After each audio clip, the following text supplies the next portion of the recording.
In October 1962, the world came closer to nuclear war than at any other moment in human history.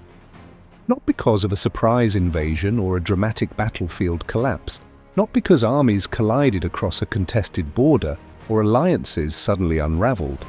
There were no massive troop movements, no armored divisions rolling through Europe, no bombers crossing continents in the dark. There was only an island 90 miles from the coast of the United States, and for 13 days that island brought civilization to the edge of extinction. Cuba, a name once associated with sugar plantations, colonial empires, and warm Caribbean trade winds, a place better known for music and beaches than for apocalyptic stakes. Yet geography does not care about reputation. Cuba's location made it impossible to ignore.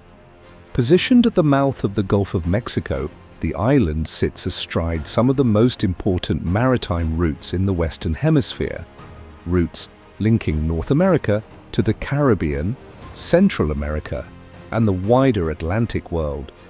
In times of peace, that location meant commerce and influence. In times of war, it meant control. And during the Cold War, geography was never neutral.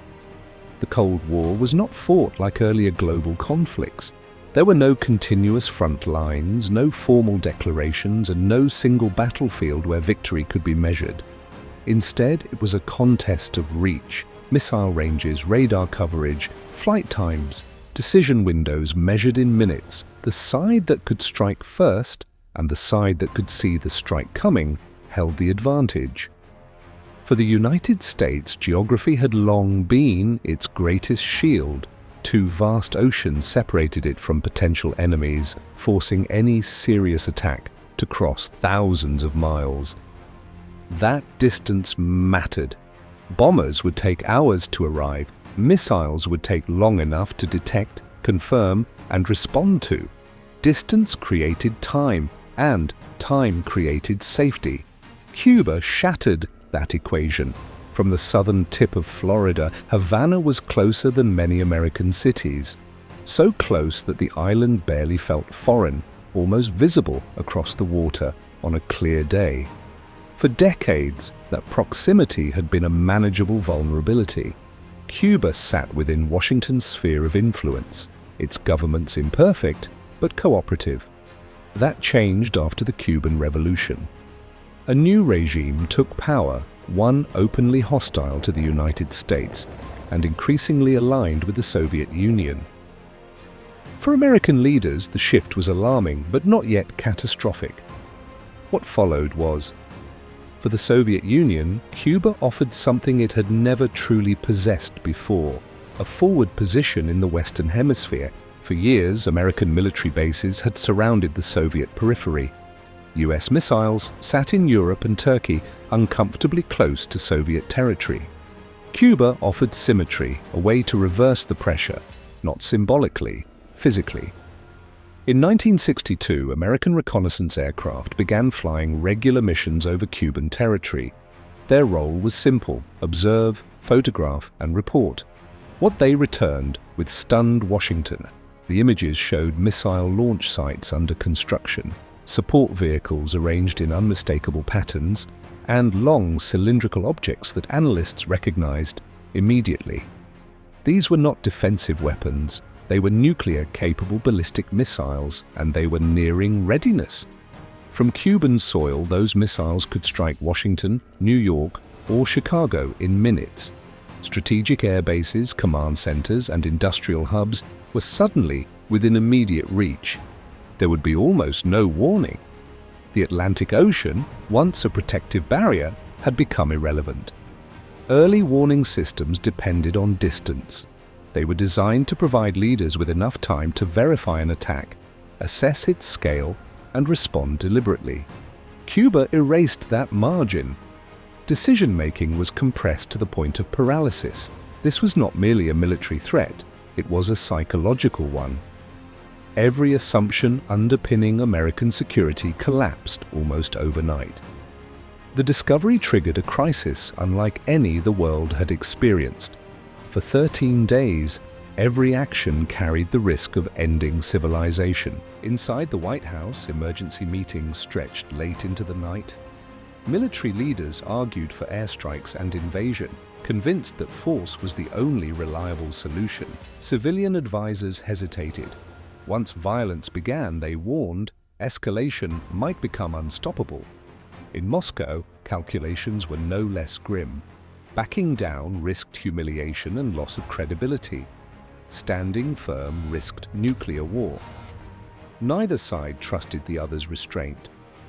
Public statements were rigid and uncompromised. Every radar contact mattered. Every unidentified aircraft raised alarms.